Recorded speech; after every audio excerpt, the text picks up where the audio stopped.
p.m. tomorrow. On today's episode, we're going to talk about the players that they released, and one of them being a fan favorite. We're going to talk about it all and more right after this.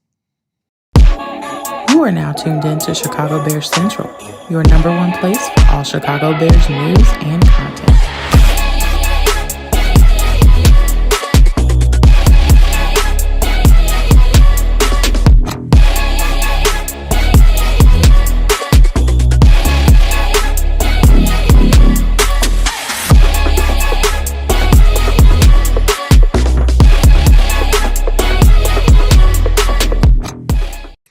What's going on, Bears fans? Welcome to another episode of Chicago Bears Central, your number one spot for everything Chicago Bears related. I'm the host there, Hayes, but more importantly, you guys can follow the channel at Chi Bears Central on every social media platform we happen to be on. With that said, let's go ahead and get into this content for today. The Chicago Bears are continuing making their way through the roster, and they have now made another wave of roster cuts to get down to that final 53-man roster. The first one up that we got to talk about that I know a lot of Bears fans were hoping he was going to be able to make the final 53-man, and that is Ian Willer. Ian Willer has been waived by the Chicago Bears. He will not be on the final 53-man roster. This does not mean that they cannot sign him to a practice squad if another team does not try to pick him up.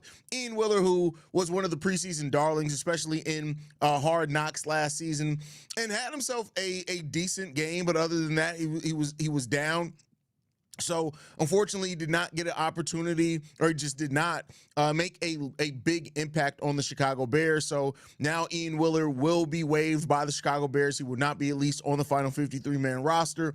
We'll see what happens when it's all said and done in regards to him and his potential to make the practice squad.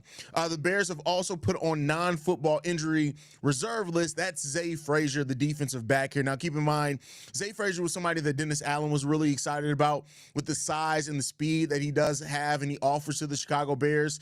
And so now, with him being placed on injury reserve, that gives the Bears an opportunity to keep him around, keep him in the facility. He just won't be on the final 53-man roster, similar to what they did with Theo Benedict last year. So, we'll see what happens when that one comes down. Now, outside of that, Austin Reed was also waived. No surprise there. With Tyson Bagent getting the contract extension, Case Keenum being the two guys that really competed over the QB2 spot, it was no doubt that Austin Reed probably was not going to stay around. He's also a practice squad eligible guy who could stick around on that practice squad. Tight end Joe Wilson was also waived by the Chicago Bears. Again, no surprise there with how deep our tight end room is. I didn't expect him to be able to make the final fifth. You already got Cole Kmet, you got Colston Loveland, you got Durham Smythe.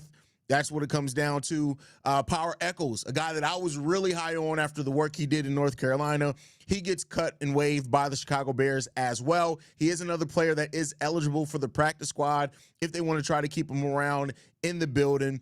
Alex Cook, the defensive back, is also waived. Xavier Carlton, the defensive back, is waived. I'm sorry, the defensive lineman there, Xavier Carlton. And then Millard Bradford, also another defensive back, was also waived by the Chicago Bears as well. We also got Royce Freeman, another running back, was waived. Joshua Miles was also waived by the Chicago Bears. And Caleb Hayes, I think I already did say Caleb Hayes. Yeah, I did. So, the Bears, that's what it is right now. Who have been cut or waived by the Chicago Bears, with Terrell Smith and Zay Frazier both being two players that are going to be added to the injury reserve in different ways. So, the Bears are just making their way through the roster. And, it is what it is when it comes down to that one. The Bears are going to deal with it. And, we'll see what other cuts come for the Chicago Bears. So they still got a number of cuts made. They still got quite a bit of cuts that they still need to make to get down to the final 53-man roster. So expect some names to come out of it. The Bears also are shopping offensive guard Jordan McFadden as well to try to get – he played 124 snaps in the last two preseason games. He played overall pretty solid. The Bears are now shopping him to try to find a trade partner with him to avoid waiving him for nothing. To me, that probably means that Ryan Bates is probably going to stick around here, or at least increases the chances that Ryan Bates stick around. I won't necessarily say that it's for sure that Ryan Bates sticks around, but with the contract and things like that, there's a solid chance that he could. So we'll see what happens with that one. But overall, hey, the Bears are making their way through it. They still got some things that they need to do and decide when it comes down to this roster. But Hey, that's what it is. See how you guys are feeling about it. We got Bums of Wall Street says, Dan, what the fuck, bro? Ian was looking pretty good. He was looking solid. I would say this, though. To me, Britton Brown outplayed him. That's just my personal opinion. So if you're going off just who played the best, Britton Brown looked a lot more polished to me. And like I said, Ian Wheeler has a chance to really stick around on the practice squad as well, so I wouldn't be too surprised with that one. What's the word, brother? I was high on the potential of Power Echols when initially acquired, but he was really disappointing with the upside and production he showed in college. Yeah, I mean, I was really high on Powers Echols. When we signed him as a UDFA, he was one of the guys that really, him and Major Burns were two of the guys that really stood out to me as guys that I thought really had a chance to make the final 53-man roster, especially with the Bears not having necessarily the best depth at the linebacker spot. But Powers Echols had a couple of plays, specifically in the third preseason game, where they were bad. I mean, objectively, they were just bad plays.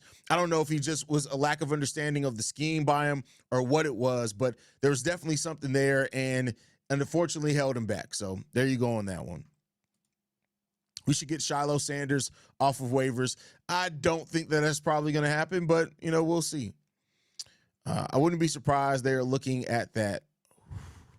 Oh, you wouldn't be surprised if they're looking at Shiloh? I mean, could be a possibility. I won't say that it's impossible. I don't know if they are right now. To me, I think that they're kind of set, but it depends on how confident they feel with Jalen Johnson and his return. He didn't play any in the preseason. Is he going to be ready by week 1? Josh says, Hayes, do you think we make some small moves with these cuts now, maybe for depth or so? I mean, we got to get through all the cuts first before we can make any moves for depths. Now, it's possible. The Bears, I think, last year made a signing in the midst of other cuts, so it's possible. Also the fact that they're looking to trade that guard, it's a possibility in that one too. I'm not upset at the Bates staying on as a depth piece. I'm happy with the massive O-line upgrades, but depth remains a concern. But one of the biggest concerns I have for the Chicago Bears right now is the depth of the offensive line. So, yeah, absolutely, Vern. You're right on point that one. Trapper Keeper says Ian couldn't pass protect. And you're right. And this coaching staff definitely values pass protection coming out the backfield. You were not wrong on that one. And, we still haven't necessarily gotten any word on how long Common Non-Guy is going to be out. Or Roshan for that matter. So, we'll see that, but maybe, these cuts of running backs makes it seem like maybe at least nobody's going on injury reserve, but we'll see. I don't know what he has looked like in training camp, but Bates has played well in preseason games. Yeah, I mean, Bates has been solid. And especially now that he's moving from last year, we were looking at him as a starter to now coming in here to be a depth piece. The ask of that is a lot different. The expectations of that is a lot different. And I have no doubt that Bates can live up to being a backup. Do you think that our general manager wouldn't be able to trade for a Trey Hendrickson, or do you think that they are just very confident with the young talent that they have at edge and pass rusher? No, I think that we could trade for Trey Hendrickson if we really wanted to. What reportedly that they were asking for, the Bengals want a day 1 pick and a young defensive player. We can give that. It's not even necessarily position based. I just think that the Bears aren't at a place where you make that all in trade right now. And you got to think about the salary implications of that more than even what you have to give up. Trey Hendrickson is looking to get paid. And with the Bears already having in their mind that they are preparing for whatever extension Caleb Williams is going to get the moment he's eligible, I don't know if the Bears are at a place where they want to spend that level of contract until they make sure. I have a saying, and I don't know how often you watch the channel, brother, but I'll say this. I have this saying. You don't want to make a huge move just to become a playoff team. Solid moves, like even giving up the third for Montez, stuff like that, that's good. But when you get into giving up day 1 picks just to become a playoff team, to me, that's a little bit of a concern there. So if I'm the Bears, I want to make sure what we have. Now, if the Bears come out the gates firing and they look solid at the start of the season, the trade deadline, that move is still probably going to be available, right? You can still make a move then. But I kind of want to see what we have in these guys. If Austin Booker does take off, if him and Dio combine to give you enough on what you need other than just Montez Sweat or the interior defensive line, right? And you can avoid paying that huge contract, you want to try to do that. We're already paying Dio $20 million starting next year. It's a really decent contract this year. It balloons up to $20 million next year and $18 million in year 3. So you got to be conscious of those things, I think. We should keep an eye out for good running back in waivers. I mean, Ryan Poles is probably always keeping his eye out to some degree, for sure. At least I would hope so.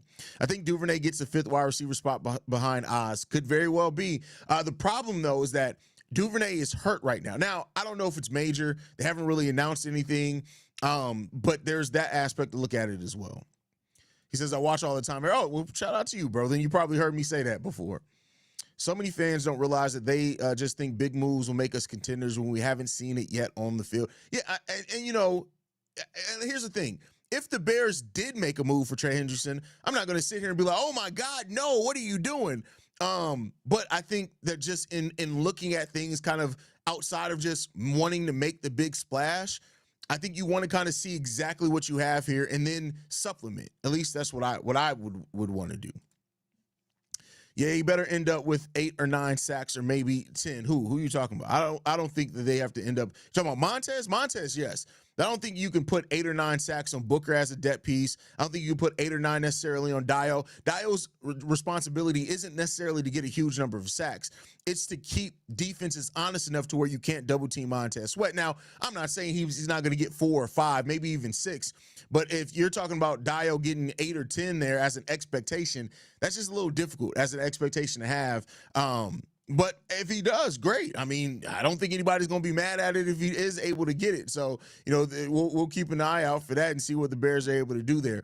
I just wanted to refresh, see if there were any more cuts made before I wrap up, and I don't think there has been.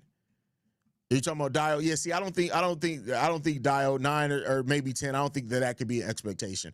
Even with him starting, I don't think that's a fair expectation, at least not until we see what this defensive line is really going to look like personally. But, hey, I mean, if you're right, you're right. I'm not going to – if you call it, you got it. Like, I mean, make the move. See, I disagree with that. I think that's a fan thing. Like, we do always want our teams to be making big moves, but you go too early, like that can restrict you from doing other things, because what if it ends up being you don't need to make that move, right? So, you know, we'll see. I think that it'll take some time. I also would love, I don't know how you guys feel about this. I would love the NFL to go back to the gradual cuts. Like, you got to get your roster down from this to that, to this to that, rather than just the one massive cut day. Personally, it keeps me busy, but, you know, it is what it is there. Any chance you think Jahade Walker stays on, or no, he's a small wide receiver, but as creative as Ben and Declan Doyle are as play callers, he can be another playmaker for us in certain matchups. It's going to be extremely difficult to make this team, this team as a wide receiver. You got to think about it. 5 wide receivers deep just off the top. You got DJ Moore, Romo Dunze, Luther Burden, Olamide Zaccheaus, and Devin Duvernay. Those are the 5. Then you got Tyler Scott, Jahade Walker. You got those guys fighting over J.P. Richardson, who can be a return man too. So it'll be difficult. CBC Pat says, no, see, this is the thing, and this is what Pat the designer does. So first, when this first came up, and I said my message, I told y'all, I told Pat said, oh, bet we can do it before Bulls Fest. Keep in mind, Bulls Fest is a thing from 12 to 4. Who's going to want to play a flag football game before you go to an event? And then his guys pulled out on top of it, and Pat had something to do last weekend. Ain't nobody ducking the Windy City Breeze. Pat ain't got no people. Joe ain't going to play for sure. He's too goddamn old. Paris is not going to play. Paris is going to talk a lot, but because Paris can't wear a blazer to play football, he's not going to actually show up. Jordan's too slow to do anything. All you got to do is throw a stake out. And Jordan, like, first of all, Jordan ain't got no neck. He's not showing up. Pat, listen, I've seen Pat run. Pat damn near pulled 2 hamstrings running at a Chicago Bulls game in a competition. He did win it, shout out to him, but he damn near pulled 2 hamstrings. They don't really want smoke with us. They want the attention of having smoke. Again, y'all make sure there's no beef between us and the Windy City Breeze. Those are our country cousins. I do a show every day with Pat. They don't really want that. I'm telling you this right now. They don't really want that. I'm just telling you. Pat's going to be the only one. Pat will show up. Pat's going to be the only one to show up. I can tell you that right now. Pat's going to be the only one to show up. Joe's too old. Jordan ain't got no neck. If Paris can't wear sunglasses, a blazer, and maybe even an ascot, he's not coming. So, like, it's not happening, y'all. I'm telling y'all right now, it's not happening.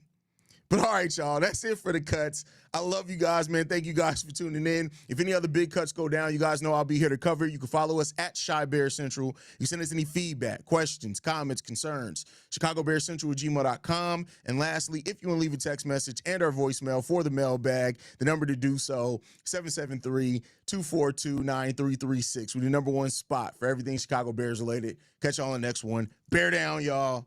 Peace.